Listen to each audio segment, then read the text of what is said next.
Hello students, welcome to our channel physics পাঠশালা।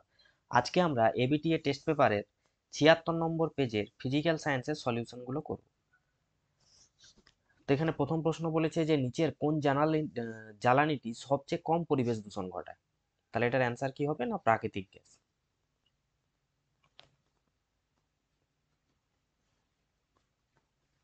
তারপরের প্রশ্ন বলেছে, তাহলে এখানে অ্যান্সার হচ্ছে প্রাকৃতিক গ্যাস। তারপরে বলেছে বয়েলের সূত্রানুসারে পি বনাম ভি লেখচিত্র প্রকৃতি কিরকম হবে। আমরা জানি পি বনাম ভি কার কিরকম হয়, এদিকে পি এদিকে যদি ভি হয় তাহলে এটি হয়ে থাকে সমপরাবৃত্তাকার। তাহলে এর অ্যান্সার কি হবে সমপরাবৃত্তাকার।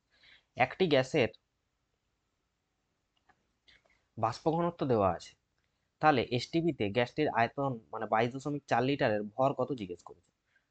তাহলে দেখো যে আমরা কি জানি আণবিক ভর এম সমান 2 × বাষ্প ঘনত্ব।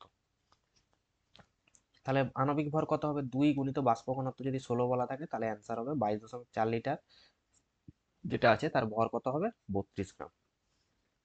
তাপ সঞ্চালনের কোন প্রক্রিয়াতে মাধ্যমের কণাগুলির স্থানচ্যুতি ঘটে, না পরিচলনের ক্ষেত্রে ঘটে।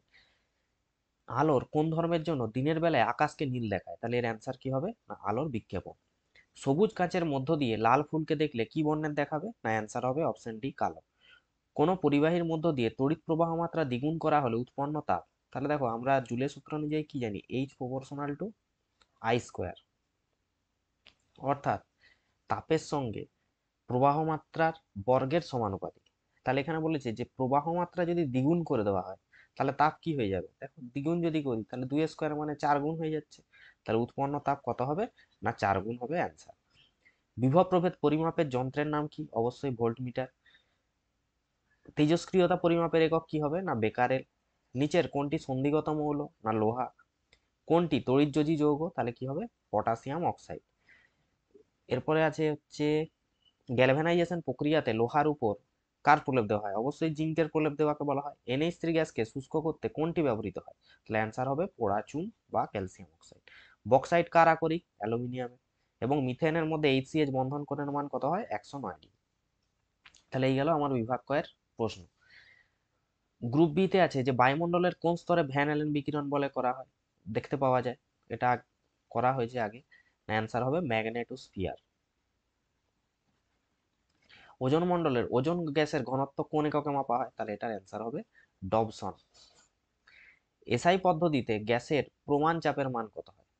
এসআই পদ্ধতিতে গ্যাসের প্রমাণ চাপের মান হচ্ছে 1.013,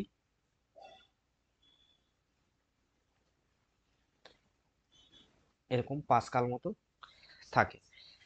একটি নির্দিষ্ট ভরের গ্যাসের আয়তন যদি ভি হয় তাহলে উষ্ণতা স্থির রেখে যদি চাপ দ্বিগুণ করা হয় তাহলে আয়তন কি হবে। তাহলে উষ্ণতা স্থির মানে কি, অবশ্যই বয়েলের সূত্র। তাহলে পিভি সমান কি লিখতে পারি, না ধরো এখানে আমি লিখছি P1 V1 সমান P2 V2। তাহলে আমাকে এখানে কি স্থির আছে না উষ্ণতা স্থির আছে, তো টি টি এর কোনো উল্লেখ আমরা করিনি। তো প্রথমে গ্যাসের বলেছে আয়তন ধরো ভি ছিল এবং চাপ যদি পি ছিল, পরে চাপটাকে আমি দ্বিগুণ করলাম P2টা 2P করলাম এবং আয়তন ধরো V2 আছে।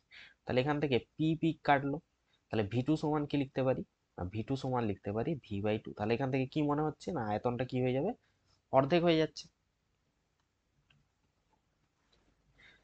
তারপরের প্রশ্ন দেখো, না পরের প্রশ্ন আছে যে গামা রিয়েল আর গামা অ্যাপারেন্ট মানে হচ্ছে প্রকৃত প্রসারণ এবং আপাত প্রসারণ গুণাঙ্ক, এদের মধ্যে কোনটি বেশি। না আমরা কি জানি যে না গামা আর বা গামা প্রকৃত প্রসারণ গুণাঙ্ক সমান লেখা হয়ে থাকে আপাত প্রসারণ গুণাঙ্ক প্লাস উপাদানের আয়তন প্রসারণ গুণাঙ্ক। তাহলে কে বেশি হবে, না অবশ্যই প্রকৃত প্রসারণ গুণাঙ্কের মান সর্বদা বেশি হবে। তাহলে গামা আর এর মান বেশি হবে। অথবা কঠিন পদার্থের 3 প্রকার প্রসারণ গুণাঙ্কের মধ্যে কি সম্পর্ক আছে, না আলফা সমান লেখা হয়ে থাকে β/2 সমান হচ্ছে γ/3। অর্থাৎ এটাকে বলা হয়ে থাকে আমাদের দৈর্ঘ্য প্রসারণ গুণাঙ্ক, এটা ক্ষেত্র প্রসারণ, এটা হচ্ছে আয়তন প্রসারণ গুণাঙ্ক। তাহলে এই হলো 3 প্রকার গুণাঙ্কের মধ্যে সম্পর্ক। একটি অবতল দর্পণের বক্রতা ব্যাসার্ধ দেওয়া আছে 20 সেন্টিমিটার, তাহলে ফোকাস দৈর্ঘ্য কি হবে, না আমরা সম্পর্কটা কি জানি না এফ সমান লেখা হয়ে থাকে R/2। তাহলে যেখানে আর কি বক্রতা ব্যাসার্ধ আর এফ হচ্ছে আমাদের ফোকাস দৈর্ঘ্য। তো এখানে বলেছে যে বক্রতা ব্যাসার্ধের মান কত 20, তাহলে 20/2, তাহলে আমার ফোকাস কত হয়ে যাবে 10 সেন্টিমিটার হয়ে যাবে। মায়োপিয়া জনিত ত্রুটি কোন ধরনের লেন্স ব্যবহার মায়োপিয়ার জন্য, বা হ্রস্ব দৃষ্টির ক্ষেত্রে অবতল লেন্স ব্যবহার করব। তড়িৎচালক বলের মাত্রিয় সংকেত কি হবে?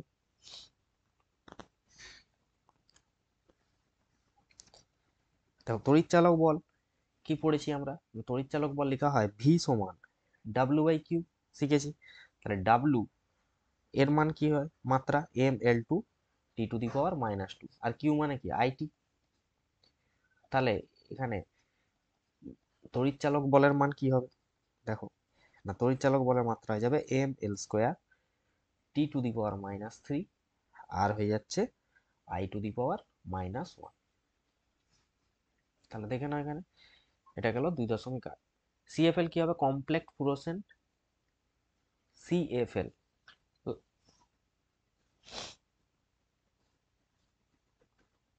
কম্প্যাক্ট ফ্লুরোসেন্ট লাইট হয়ে যাবে। তারপরে হচ্ছে এখানে দেখো কি আছে, তাহলে এটা বানানটা কি হবে লিখে দিই না, কম্প্যাক্ট ফ্লুরিসেন্ট, এল ফর ল্যাম্প, তাহলে কমপ্লেক্ট ফ্লুরিসেন্ট ল্যাম্প। তারপরে আছে ফিউজ তার মূল বর্তনীতে কোন সমবায় যুক্ত করা হয়? না, অবশ্যই শ্রেণী সমবায়। তারপরের প্রশ্ন, জাপানের হিরোশিমা শহরে পারমাণবিক বোমা ফেলা হয়েছিল, সেটিতে কোন ধরনের তেজস্ক্রিয় বিক্রিয়া ঘটেছিল? না, সেটিতে মনে রাখবে নিউক্লিয় বিভাজন। নিউক্লিয় বিভাজন। এরপরে বলেছে সত্য মিথ্যা। খাদ ধাতু, আমরা সবসময় কি জানি? ধাতুর অক্সাইড সবসময় ক্ষারকীয় হয়, আর অধাতুর অক্সাইড আমাদের কি হবে? আম্লিক। তাহলে এটা অবশ্যই কি হবে? সত্য। তারপরে আছে পর্যায় সারণীর কোন শ্রেণীতে 3 প্রকারের ভৌত অবস্থার মৌল? না হচ্ছে শ্রেণী 17। হাইড্রোলিক যৌগটি কি? না তড়িৎযোজী। হাইড্রোলিকের সংকেত নিশ্চয় মনে আছে, ক্যালসিয়াম হাইড্রাইড CaH2। তাহলে এটা কি ধরনের যৌগ? তড়িৎযোজী। এরপরে আছে বাম স্তম্ভ ডান স্তম্ভ। তাহলে নেসলার বিকারক মানে কি? পটাশিয়াম মার্কিউরিক আয়োডাইড, মানে K2HgI4। তাহলে এটা হয়ে যাবে ডি। অয়েল অফ ভিট্রিয়ল কাকে বলা হয়? অবশ্যই H2SO4। তাহলে এটা হয়ে যাবে সি। লোহার একটি খনিজ কি হবে? না FeS2। তাহলে এটি হবে বি। এবং নাইট্রিক অ্যাসিড সংরক্ষণে ব্যবহৃত যৌগ হচ্ছে এ। 1 ফ্যারাডে সমান কত কুলম? না, 1 ফ্যারাডে সমান লিখতে পারো 96,500 কুলম। একটি মৃদু তড়িৎ বিশ্লেষের উদাহরণ কি হবে? না, মৃদু তড়িৎ বিশ্লেষের উদাহরণ হবে CH3COOH। তারপরে দাঁতের চিকিৎসায় কি হবে? না, সিলভার আর পারদের যে সংকর সেটি ব্যবহার করা হয়। অ্যালকাইনের সংকেত কি হবে?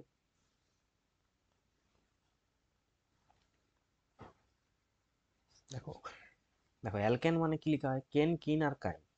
তাহলে অ্যালকেন, অ্যালকেন মানে লেখা হয় কি? CnH2n+2। এবং অ্যালকিন এর সংকেত কি লেখা হয়? অ্যালকিনের সংকেত লেখা হয় CnH2n। এবং অ্যালকাইন এর সংকেত লেখা হয় CnH2n-2। তাহলে এখানে আমাকে অ্যালকাইন জিজ্ঞেস করেছে, তাহলে সংকেত কি হবে? CnH2n-2। এবং এখানে বলেছে সবচেয়ে ক্ষুদ্র অ্যালকাইনের উদাহরণ কি হবে? দেখো এন এর সর্বনিম্ন মান আমি যদি 2 বসাই, তাহলে কি হবে? C2H2 × 2 - 2 সমান কি লিখতে পারি? C2H2। তাহলে এটি হবে সবচেয়ে ক্ষুদ্রতম অ্যালকাইন।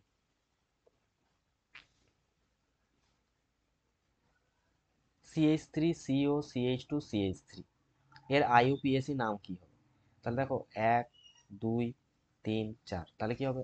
একটা হলে মিথ, দুটো হলে ইথ, তিনটে হলে প্রোপ এবং চারটা হলে বিউট। এবং এর মাঝে কি গ্রুপ আছে? সিও গ্রুপ আছে। তাহলে এটাকে আমরা কি বলতে পারি? না, এটার নাম হতে পারে বিউট। এটাকে যদি একটু সাজিয়ে লেখা যায়, কিরকম লেখা হবে? দেখো CH3 ketone group, C double bond. তারপরে আমরা বলতে পারি CH2, আর তারপরে বলতে পারি CH3। এবার দেখো এই যে কার্যকরী গ্রুপটা সেটা কোনখান থেকে কাছাকাছি আছে? না, আমরা দেখতে পাচ্ছি এই সাইড থেকে। তাহলে নামকরণ কোথা থেকে শুরু হবে? না, এখান থেকে। তাহলে এখানে নাম দিচ্ছি 1 নম্বর কার্বন, এটা 2 নম্বর, এটা 3 নম্বর, এটা 4 নম্বর। তাহলে এখানে 2 নম্বরে আছে কিটোন গ্রুপ, তাই জন্য এটার নাম লেখা হবে। 4টা কার্বন থাকলে বিউট হয়, তাহলে বিউট -2 - এটা কিটোনটাকে ওন লেখা হবে। রেকটিফাইড স্পিরিট কি, না কি মনে হবে রেকটিফাইড স্পিরিট? মনে করো না 95.6% কি ছিল, ইথাইল অ্যালকোহল, মানে C2H5OH, ইথাইল অ্যালকোহল ছিল, এবং সেখানে ছিল 4.4% মতো জল। তাহলে এর যে মিক্সচার সেটাকে কি বলা হয় থাকে, রেকটিফাইড স্পিরিট। এরপরে তিনের দাগে স্থিতিশীল উন্নয়ন আগের আগের দিনের যে স্কুল 32 নম্বর স্কুলে করা হয়েছে, এবং এর সাথে একটা অঙ্ক আছে যে 27 ডিগ্রি সি উষ্ণতায় এবং 76 সেমি চাপে একটি কাঁচের টুকরো সহ কোনো গ্যাসের আয়তন দেওয়া আছে। উষ্ণতা স্থির রেখে চাপ 95 সেমিতে নিয়ে যাওয়া হলে মোট আয়তন হয়ে যাচ্ছে 82 সিসি। তাহলে কাঁচের টুকরোর আয়তন কত? তাহলে দেখো, এজি যাবে একটি কাঁচের টুকরো সহ কোনো গ্যাসের আয়তন। তাহলে এইরকম যদি একটা পাত্র হয়, তাতে গ্যাস ভর্তি আছে এবং সেখানে একটি কাঁচের টুকরো আছে, তাহলে এই কাঁচের টুকরো সহ, কাঁচের টুকরোটার আমি আয়তন ধরে নিচ্ছি এক্স, তাহলে এই কাঁচের টুকরো সহ এই যে গ্যাসটা, তার আয়তন আমার বলে দেওয়া আছে। তাহলে দেখো, চাপ প্রথমে কত, 76 সেমি পারস্তম্ভের চাপ, তাহলে কাঁচের টুকরো বাদ দিয়ে যদি আমি আয়তনটা ক্যালকুলেশন করি, তাহলে এইটার প্রথমে আয়তন কত ছিল, 100 সিসি। তাহলে সেখান থেকে যদি আমি কাঁচের টুকরোটা বাদ দিই, তাহলে 100 - x লিখতে হবে।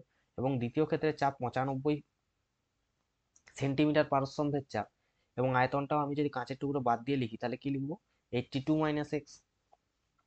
এবার সূত্র অনুযায়ী P1 V1 সমান কি লিখতে পারি, P2 V2।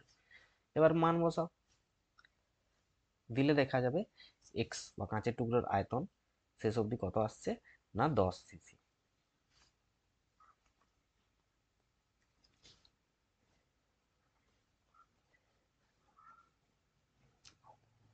এই প্রশ্নটা আগের দিনও করেছি যে বাস্তব গ্যাসগুলির আদর্শ গ্যাসের আচরণ থেকে বিচ্যুতির কারণ, আগের দিনের 32 নম্বর পেজে ফিজিক্যাল সায়েন্স ছিল, তো সেখানে দেখে নেবে তোমরা।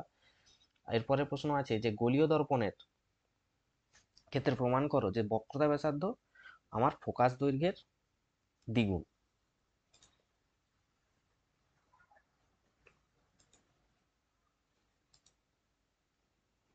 দেখো কিভাবে প্রমাণ করবে।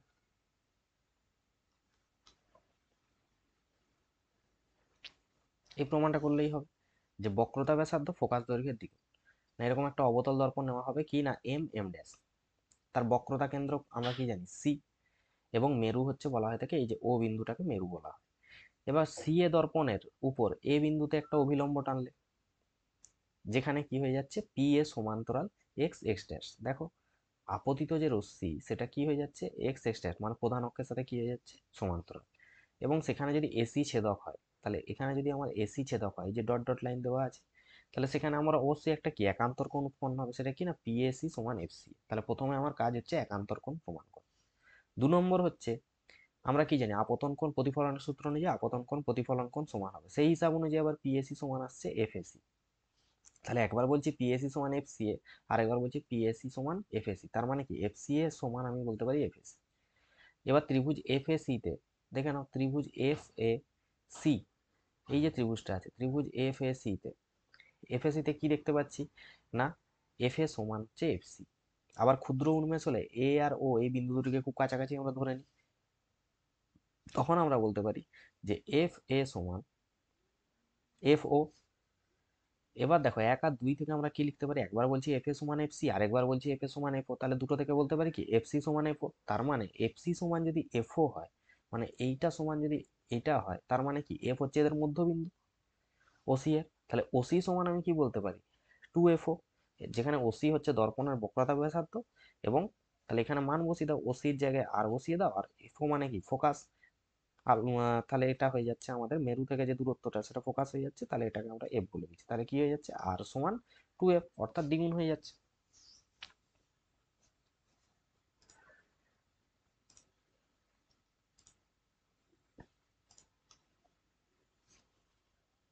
দেখো পরের প্রশ্ন কি আছে, পরের প্রশ্ন বলেছে অবতল লেন্সকে কিছু প্রিজমের সমন্বয়, এটা বইতে পেয়ে যাবে তোমরা। আগের দিন আমরা উত্তল লেন্সেরটা করেছিলাম প্রিজমের, এবার এটা অপসারী ক্রিয়াটা।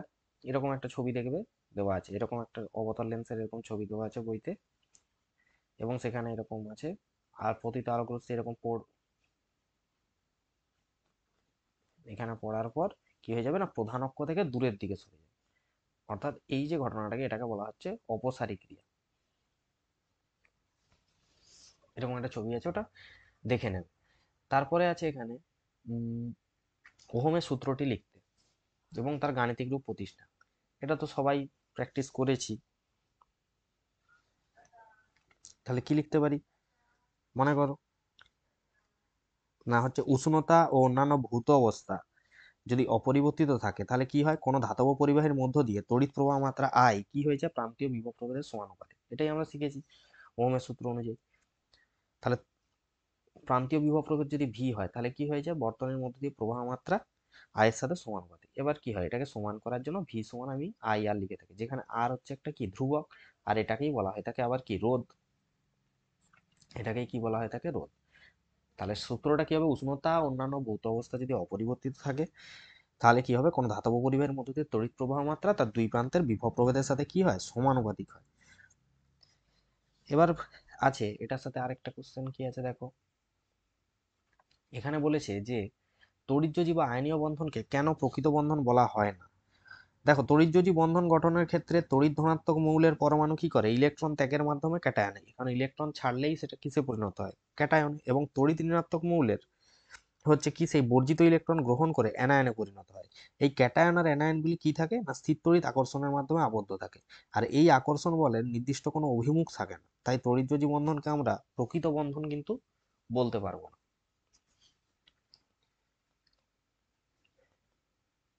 তারপরে বলেছে এ বি সি, দেখো তিনটে মৌল দেওয়া আছে, একজনের Z-2, একজন জেড, একজন Z+1। এদের মধ্যে বি মৌলটা আবার নিষ্ক্রিয় মৌল। এ আর সির মধ্যে গঠিত যে বন্ধনটা সেটা কিরকম হবে জিজ্ঞেস করেছে, এবং সৃষ্ট যৌগের সংকেত কি হবে। দেখো, বি যেহেতু নিষ্ক্রিয় মৌল, আমরা কি জানি যে নিষ্ক্রিয় গ্যাস বা নিষ্ক্রিয় মৌল যেগুলো আছে তাদের কি হয়ে থাকে, অষ্টক পূর্তি থাকে, মানে হচ্ছে সর্ববহিঃস্থকক্ষে 8টি ইলেকট্রন আছে। অর্থাৎ দেখো, এখানে আমি লিখেছি এই যে জেড, জেড মৌলটি দেখতে পাচ্ছ, তাহলে এখানে দেওয়া আছে কি না, জেড এর মান 8 ধরো দেওয়া আছে। এবার বলেছে Z- পরমাণু ক্রমাঙ্ক যার আছে তার যোজ্যতা কক্ষে কটা থাকবে, 8 - 2 মানে 6টি ইলেকট্রন। তাহলে সে এই এই এ মৌলটা কি চাইবে, যে আমারও যেন 8টা হয়, মানে সে কি বাইরের থেকে দুটো ইলেকট্রন নিতে খুঁজবে। আবার Z+1 যার আছে, তাহলে এখানে যদি আমরা 8+1 করি, 9টা হয়ে যাচ্ছে। 9টা তো কারো থাকে না, আমরা জানি সবচেয়ে বেশি 8টাই থাকতে পারে একটা কক্ষে, এবং যে অতিরিক্ত একটা থাকবে সেটা কি হয়েছে, পরের কক্ষে চলে যায়। তার মানে ইলেকট্রন সংখ্যা কটি হবে, একটি। তাহলে এ চাইবে কি আর একটি নিয়ে আমরা দুটি করে নেওয়ার চেষ্টা করবো, তাহলে এ একটি নিতে চাইবে। তাহলে যে পরিমাণ সর্বস্থ কক্ষে ইলেকট্রন গ্রহণ বা বর্জন করার যে ক্ষমতা, সেটাই তো তার যোজ্যতা হয়। তার মানে এ দুটো নিতে চাইছে, মানে এ মৌলের যোজ্যতা কত হবে, 2। এবং সি মৌলের যোজ্যতা কি হবে, একটি যেহেতু গ্রহণ করতে চাইছে, তবে তো তার দুটো পূর্ণ হবে, তাহলে এর যোজ্যতা হলো 1। তাহলে আমরা তো এতে শিখেছি ক্লাস 7-এ কিভাবে লিখতে হয় সংকেত। দেখো, সি মৌলের যোজ্যতা যদি 1 হয় এবং এ মৌলের যোজ্যতা যদি 2 হয়, তাহলে কি লেখা হবে, C2A। এবার দেখো, যদি সে সর্ববহিঃস্থ কক্ষে যদি একটি ইলেকট্রন, দুটি ইলেকট্রন বা তিনটি ইলেকট্রন থাকে, তখন সে স্বভাবতই কি হয়ে যায়, ধাতু। তাহলে যদি সর্বস্থ কক্ষে একটি, দুটি বা তিনটি এরকম থাকে, তাহলে সে হয়ে যায় আমাদের কি, ধাতু। এবং এখানে দেখো, যে এ মৌলটা আছে তার কিন্তু সর্বস্থ কক্ষে 6টি ইলেকট্রন আছে, তার মানে সে কি, অধাতু। তাহলে ধাতু সর্বদা আগে বসবে, তাই সিটাকে আগে লিখলাম, এটাকে পরে লিখলাম। তাহলে এখানে কি হচ্ছে না, ধাতু আর অধাতু দুটো একসাথে মিলে কি ধরনের যৌগ তৈরি করবে, না অবশ্যই ধাতু আর অধাতুর মিলে যে এদের মধ্যে যে বন্ধনটা তৈরি হবে সেটি হবে কিন্তু তড়িৎযোজী।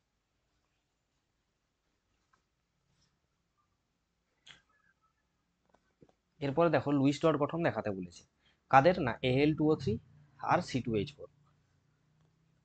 তাহলে দেখো Al2O3 কি হবে, না অ্যালুমিনিয়ামের ক্ষেত্রে দেখো তিনটে, সর্বোচ্চ কক্ষে তিনটে ইলেকট্রন, আর এর আছে 6টি।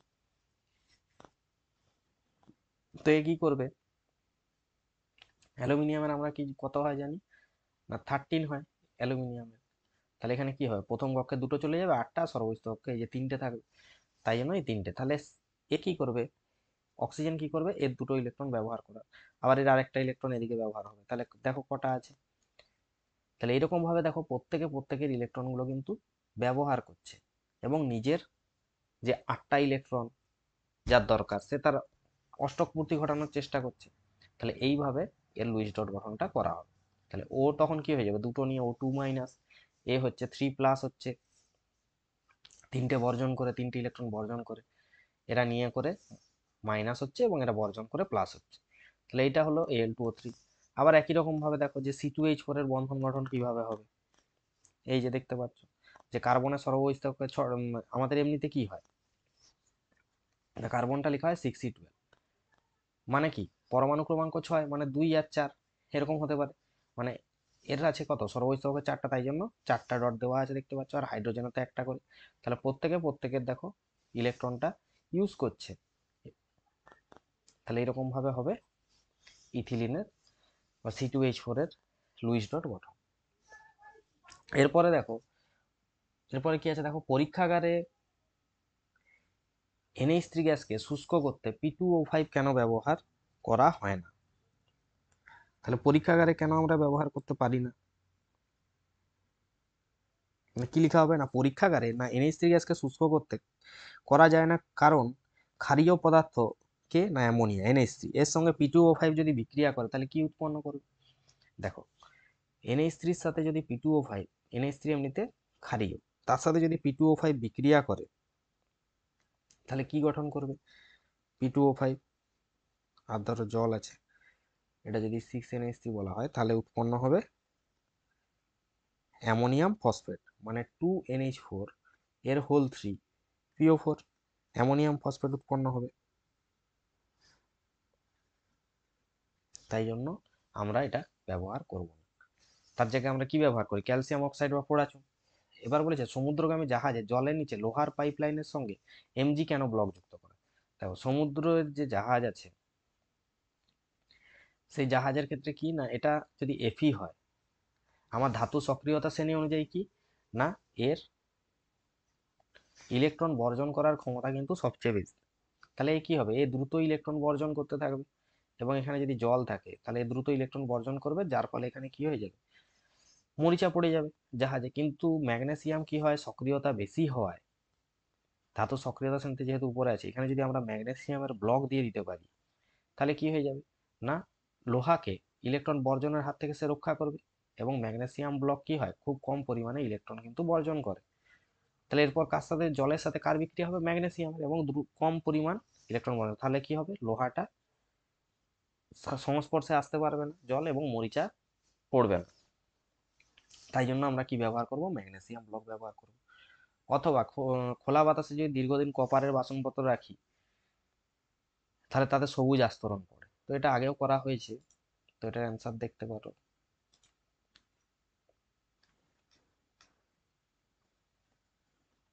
দেখো এটার অ্যান্সার কি হবে, দেখো তামা বা তামার সংকর ধাতুকে দীর্ঘদিন যদি আমরা খোলা বাতাসে রেখে দিই তাহলে তার উপর সবুজ ছোপ পড়ে যায়। আর্দ্র বায়ুতে কপারকে রেখে দিলে কপারের উপর কালো রঙের কিউপ্রিক অক্সাইডের একটা আস্তরণ পড়ে, যা বাতাসের কি হয়, অক্সিজেন, কার্বন ডাই অক্সাইডের জলীয় বাষ্পের সংস্পর্শে এসে ধীরে ধীরে জারিত হয়ে সবুজ বর্ণের ক্ষারীয় কপার কার্বনেটে পরিণত হয়। এই যে বিক্রিয়া দেওয়া আছে যে কপার অক্সিজেনের সাথে বিক্রিয়া করে 2CO, সেই সিইউ আবার CO2 সাথে CuCO3, CuCO3, Cu2H2O, অক্সিজেন, এগুলো বিক্রিয়া করে কপার কার্বনেট এই যে উৎপন্ন করবে। তাহলে এইটি লিখতে হবে।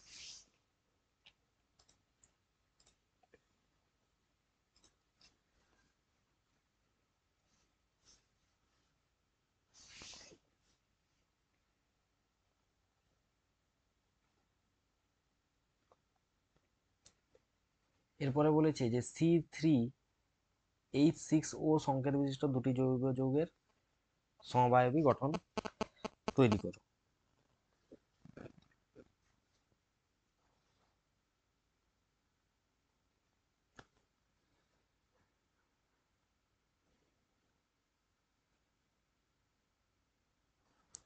তো এটা দেখো কি হবে না, C3H8 হওয়া উচিত ছিল এটা।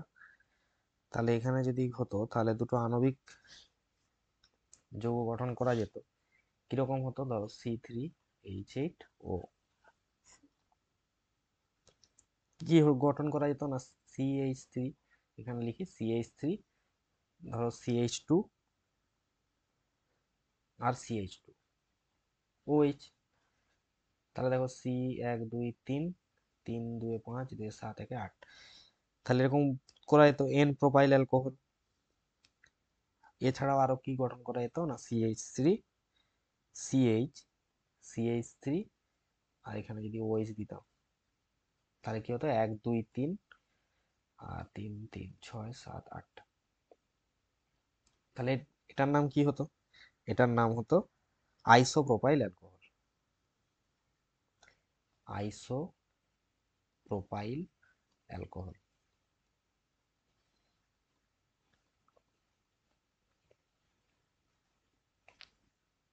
এটাকে উপরেরটাকে বলা হতো এন প্রোপাইল অ্যালকোহল, আর নিচেরটাকে বলা হবে আইসোপ্রোপাইল অ্যালকোহল। এবার বলেছে নিচের বিক্রিয়াগুলিকে সম্পূর্ণ করো। তাহলে C2 কি কি দেওয়া আছে, C2H2 আর 2Br2 দিলে কি হবে না, C2H2 2Br2 দিলে C2H2 প্লাস 2Br2 দিলে দেখো কি উৎপন্ন হবে না, এক হবে উৎপন্ন Br CH2, তাহলে CH2Br আর CH2Br, অর্থাৎ ইথিলিন ডাইব্রোমাইড। আর তার সাথে বলেছে যে CH3COOH তার সাথে C2H5 এর বিক্রিয়ায় কি উৎপন্ন হবে না, CH3COO C2H5, অর্থাৎ ইথাইল অ্যাসিটেট উৎপন্ন হবে। এখানে কি উৎপন্ন হবে, ইথাইল অ্যাসিটেট। চার্লসের সূত্র জানো, করা হয়েছে, বইতে পড়ে নেবে সবাই। স্থির চাপে নির্দিষ্ট ভাবে কোনো গ্যাসের আয়তন প্রতি 1 ডিগ্রি সি উষ্ণতা বৃদ্ধি বা হ্রাসের জন্য 0 ডিগ্রি সি উষ্ণতায় যে আয়তন থাকে তার 1/273 অংশ বৃদ্ধি বা হ্রাস পাবে। এই সূত্র থেকে পরম শূন্য উষ্ণতা কিভাবে আসবে না, এখানে মনে করো যে ভিটি সমান কি লেখা হয়েছিল, V0 ইকুয়াল টু 1 + T/273। এখানে কি হয়ে যাবে, উষ্ণতাটা এখানে ভিটিটাকে 0 করে দাও, আমরা কি জানি পরম শূন্য উষ্ণতায় সমস্ত গ্যাসের আয়তন 0 হয়ে যায়, তাহলে এটাকে 0 করে এখানে V0 ইকুয়ালস টু 1 + T/273 দিয়ে বলতে পারি কি যে 1 + T/273 সমান আমার 0, বা হচ্ছে T/273 সমান -1, বা T সমান হচ্ছে -273 দিয়ে এইভাবে আসতে পারি চার্লসের সূত্র থেকে। এবার বলেছে 57 সেমি পারস্তম্ভের চাপে 27 ডিগ্রি সি উষ্ণতায় 2.2 গ্রাম CO2 গ্যাসের আয়তন কত হবে?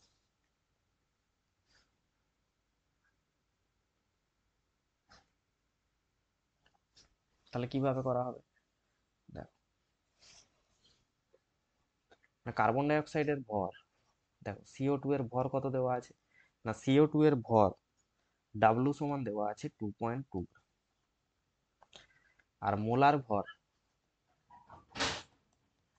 M সমান কি দেওয়া আছে, মোলার ভর M সমান দেওয়া আছে 44 গ্রাম মোল ইনভার্স মোলার ভর হয়।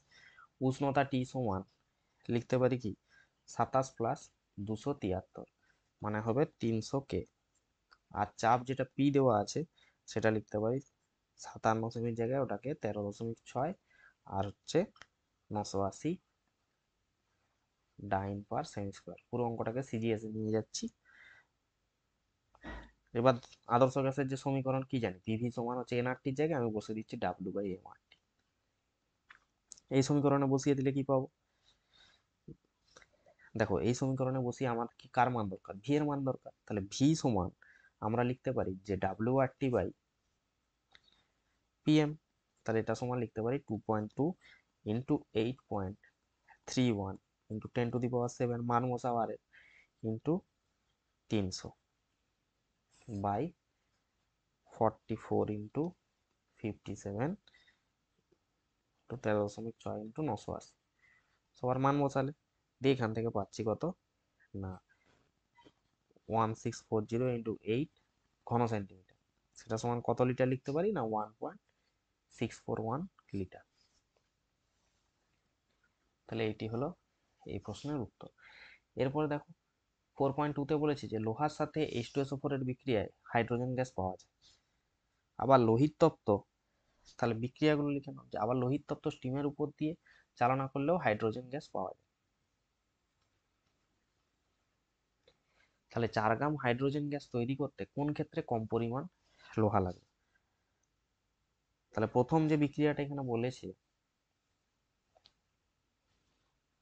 দেখো প্রথম বিক্রিয়া কি বলেছে আমাদের, না প্রথম বিক্রিয়া বলেছে যে লোহার সাথে সালফিউরিক অ্যাসিডের যে বিক্রিয়া, তাহলে Fe প্লাস H2SO4, আমরা কি হয় জানি FeSO4 প্লাস হচ্ছে H2, এটা হয়।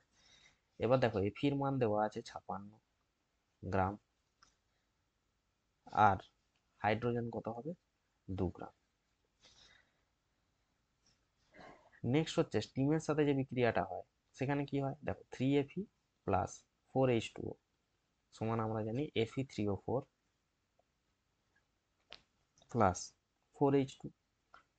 তাহলে এখানে কতটা হাইড্রোজেন পাচ্ছি আমরা, না 4 × 2 মানে 8 গ্রাম, আর এখানে 56 × 3 কত হয়, 3 × 6 = 18, 3 × 5 = 15 করে 16। তাহলে আমার এখানে কত দরকার, আমার দরকার 4 গ্রাম হাইড্রোজেন গ্যাস তৈরি করতে। তাহলে দেখো এখানে 8 গ্রাম হাইড্রোজেন আছে, এটাকে 4 গ্রাম তৈরি করতে গেলে আমাকে কি করতে হবে, 2 দিয়ে ভাগ করতে হবে, 2 দিয়ে, তাহলে 2 দিয়ে ভাগ করলে এটা হচ্ছে 4, তাহলে এটাকেও 2 দিয়ে ভাগ করতে হবে, তাহলে এটাকে 2 দিয়ে ভাগ করলে কত হবে, ভাজিত 2 করলে 2 × 8 = 16 আর 2 × 4 = 8। তাহলে দেখো যে 4 গ্রাম হাইড্রোজেন প্রস্তুত করতে আমার 84 গ্রাম Fe লাগছে দ্বিতীয় ক্ষেত্রে। আবার এখানে যদি 4 গ্রাম বানাতে হয় তাহলে 2 দিয়ে গুণ করতে হবে, তাহলে এটা 4 গ্রাম, তাহলে এখানেও 2 দিয়ে গুণ করতে হবে, তাহলে 2 × 6 = 12, 2 × 5 = 10 এর পরে 11।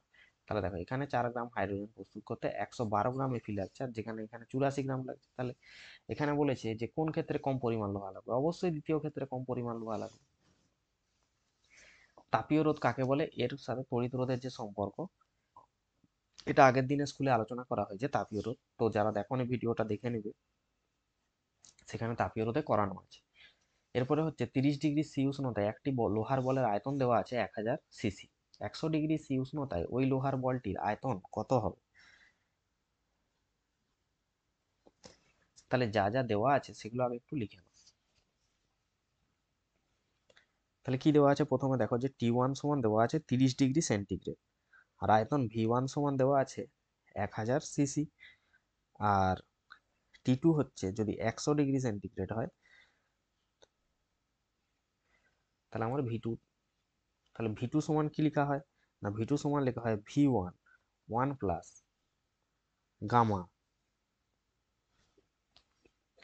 T2 মাইনাস T1, এটা একটা ফর্মুলা আছে। তাহলে এই ফর্মুলায় যদি বসাই V1 into 1 plus gamma into temperature difference কি 100 মাইনাস 30, তাহলে কত আসছে 1000, V1 এর মান বসাও ইন্টু 1 প্লাস গামার মান দেখো দেওয়া আছে, কি লেখা হয়ে থাকে দেখো আলফা সমান লেখা হয়ে থাকে β/2 আর হচ্ছে গামা/3।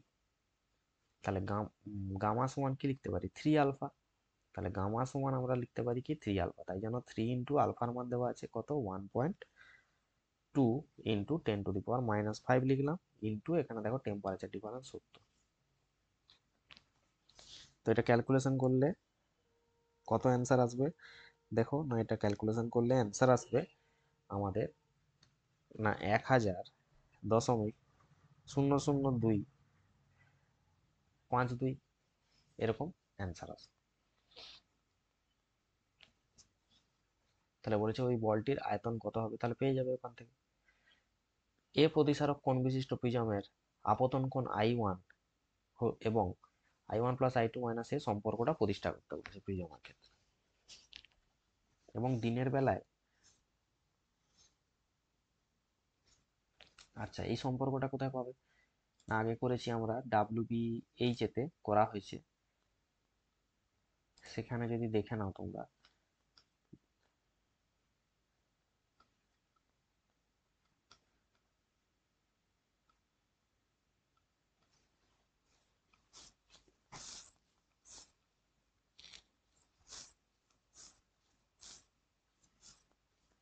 তো এখানে দেখতে পাচ্ছ যে প্রিজমের প্রমাণটা আমরা আগেও করেছি WBH এর টেস্ট পেপারে, তো এই প্রমাণটা তোমাদের বইতেও আছে, করে নিতে পারবে, যে বিএসসি সমান এ প্রিজম কোণ, এবি তলে পিকিউ রশ্মির আপতন কোণ পাবে, প্রতিসরণ কোণ পাবে, দিয়ে জাস্ট চ্যুতিটা ক্যালকুলেট করতে হবে।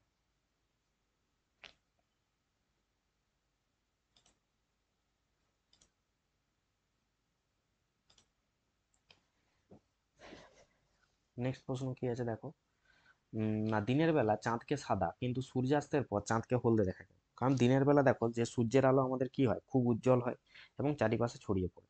এই সময় চাঁদ আর সূর্যের আলো প্রতিফলিত করে, চাঁদ ও সূর্যের আলোকে কি করে, প্রতিফলিত করে, এবং সূর্যের আলো বায়ুমণ্ডলে বিচ্ছুরিত হয় এবং ছোট তরঙ্গ দৈর্ঘ্যের নীল আলো বেশি ছড়ায়। কারণ আমরা জানি কি, যার তরঙ্গ দৈর্ঘ্য কম তার বিক্ষেপণ বেশি। কারণ হচ্ছে তরঙ্গ দৈর্ঘ্যের সাথে যে সম্পর্কটা ছিল কি না, বিক্ষেপণের সম্পর্ক হচ্ছে চতুর্থ ঘাতের সাথে ব্যস্তানুপাতিক, রেলের সূত্র সেই অনুযায়ী। এর ফলে চাঁদের আলো কি হয়, তুলনামূলকভাবে কম বিচ্ছুরিত হয় এবং আমাদের চোখে তা সাদা মনে হয়। কিন্তু সূর্যাস্তের পর বা চাঁদ যখন নিম্ন অবস্থানে থাকে তখন তার আলো আমাদের চোখে পৌঁছাতে দীর্ঘ পথ অতিক্রম করতে হয় বায়ুমণ্ডলে। এই দীর্ঘ পথের কারণে ছোট তরঙ্গ দৈর্ঘ্যের নীল এবং বেগুনি আলো বেশি ছড়িয়ে পড়ে এবং লাল আর হলুদ রঙের মতো দীর্ঘ তরঙ্গ দৈর্ঘ্যের আলো কি হয়, আমার কাছে বেশি পরিমাণে পৌঁছায়। ফলে চাঁদকে কিছুটা আমরা তখন কি দেখে থাকি, হলুদ দেখে থাকি। এরপর বলেছে দীর্ঘ দৃষ্টিজনিত যে সমস্যা আছে চোখের, চিকিৎসায় কোন ধরনের লেন্স ব্যবহার করা হবে। না দীর্ঘ দৃষ্টি যদি হয় তাহলে সেটা হয় ব্যবহার করতে হবে আমাদের কি লেন্স, না উত্তল লেন্স। এফ বস্তুকে এবং টু এফ দূরত্বের মধ্যে রাখলে কি হবে, এফ আর টু এফ এর মধ্যে রাখলে এটা সলিউশন। না এফ আর টু এফ এর মধ্যে রাখি তাহলে কি হবে, বস্তুটার প্রতিবিম্ব টু এফ এর চেয়ে বেশি দূরে তৈরি হবে। এটাও করা হয়েছে।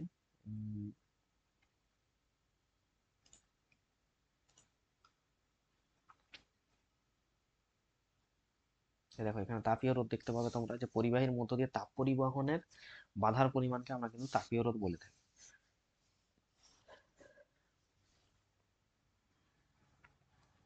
আর এখানে তোমরা পেয়ে যাবে যদি বস্তুটাকে এফ আর টু এফ এর মধ্যে রাখি কি হবে, এফ আর টু এফ এর মধ্যে রাখলে টু এফ এর চেয়ে বেশি দূরে প্রতিবিম্ব তৈরি হবে। আর প্রতিবিম্বটা কি হবে না, সৎ হবে, অবশীর্ষ হবে, বস্তু অপেক্ষা আকারে বড় এবং বিবর্ধিত হবে।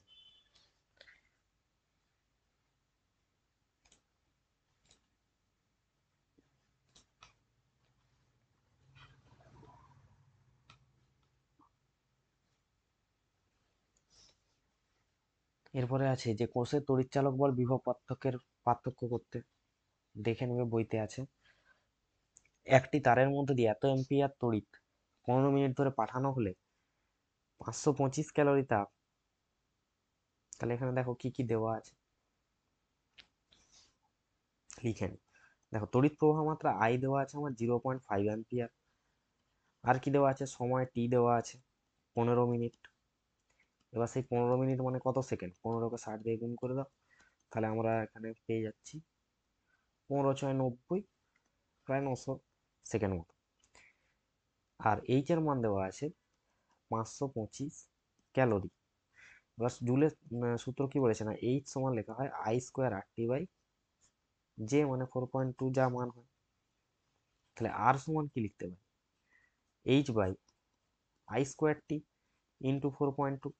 তাহলে এটা সমান লিখতে পারি যে 525 × 4.2/0.5 তার হোল স্কোয়ার, I² × 900।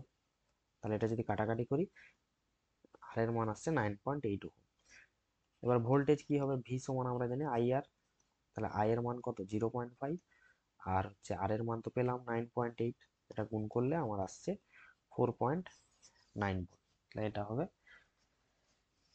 এই প্রশ্নের উত্তর। এবার বলেছি যে ফ্লেমিং এর বাম হস্ত নিয়ম, বইতে পেয়ে যাবে ফ্লেমিং এর বাম হস্ত নিয়ম চলতরিৎ চ্যাপ্টারে।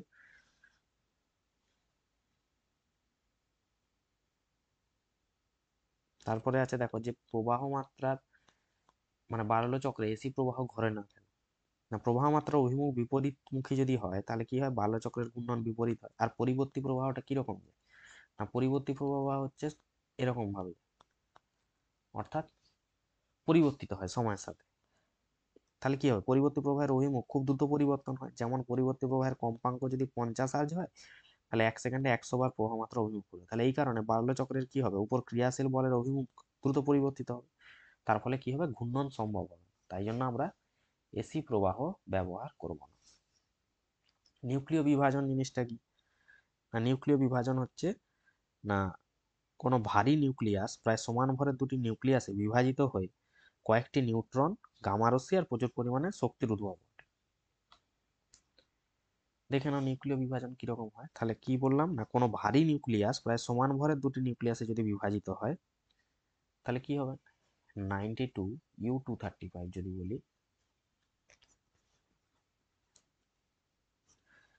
নিউট্রন কণা দ্বারা যদি আঘাত করে তাহলে এটা কি হয়ে যাবে, নিউট্রন 236, এবং এটি 56 BA 141 প্লাস 36 KR 92 প্লাস।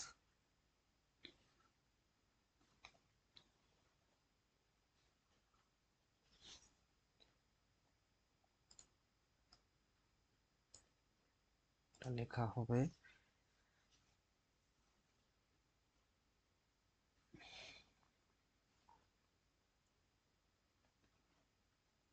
তিনটে নিউট্রন আর 200 MeV মতো মেগা ইলেকট্রন ভোল্ট মতো শক্তি, অর্থাৎ সমান ভরের দুটো নিউক্লিয়াসে বিভাজিত হয়ে যাচ্ছে এবং কয়েকটি নিউট্রন, গামা রশ্মি এগুলো আর প্রচুর শক্তির উদ্ভব করবে।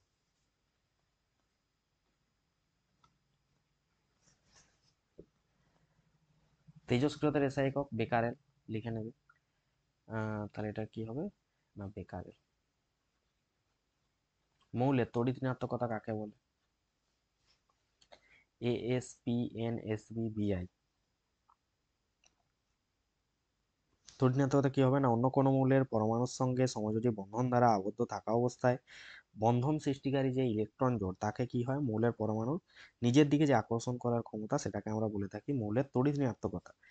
আর এখানে ক্রমবর্ধমান অনুযায়ী যদি সাজানো হয় তাহলে কি হবে না, Bi, বিসমাথ,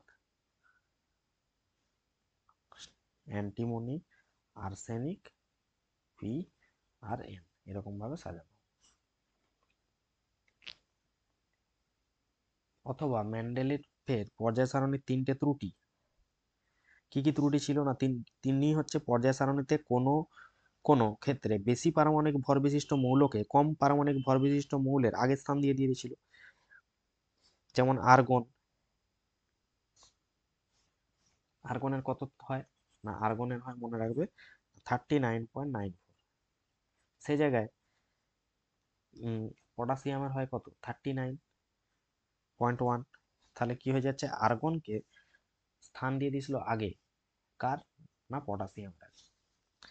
তৃতীয়ত, পর্যায় সারণীতে হাইড্রোজেনের অবস্থান তো বিতর্কমূলক, কখনো IA, কখনো আবার আমরা বলতে পারি 8B, 7B, এরকম উভয় মৌলের সাথে হাইড্রোজেনের বেশ কিছু ধর্মের মিল আছে। পারমাণবিক ভর ভিন্ন হওয়া সত্ত্বেও একটি মৌলের সমস্ত আইসোটোপকে তিনি পর্যায় সারণীতে কি করেছিল,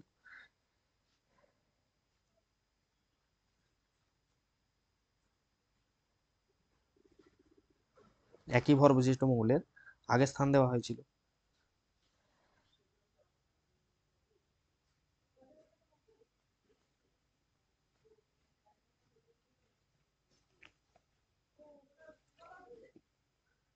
তাহলে এইগুলো ছিল তিনটে ত্রুটি। তড়িৎ লেপন কাকে বলে না, অপেক্ষাকৃত বেশি সক্রিয় ধাতুর উপর কম সক্রিয় ধাতুর প্রলেপ দেওয়ারকেই বলা হয় থাকে আমাদের কি তড়িৎ লেপন।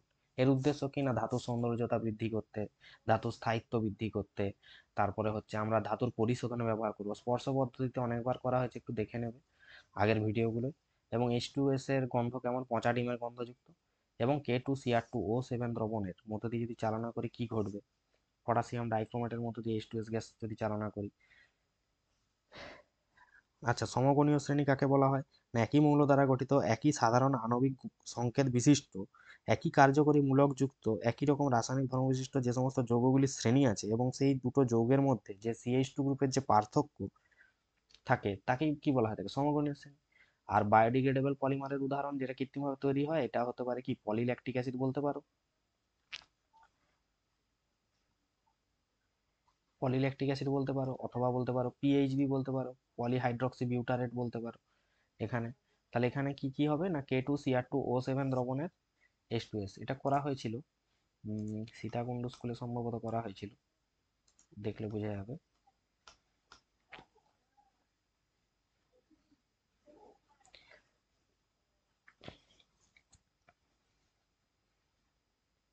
এই যে এই বিক্রিয়াটা ভালো করে পড়বে পরীক্ষার জন্য।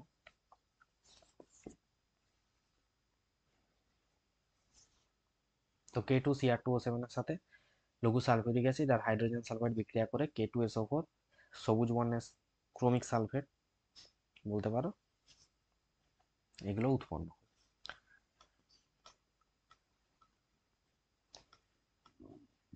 আর স্পর্শ পদ্ধতিতে তো পড়াই হয়েছে।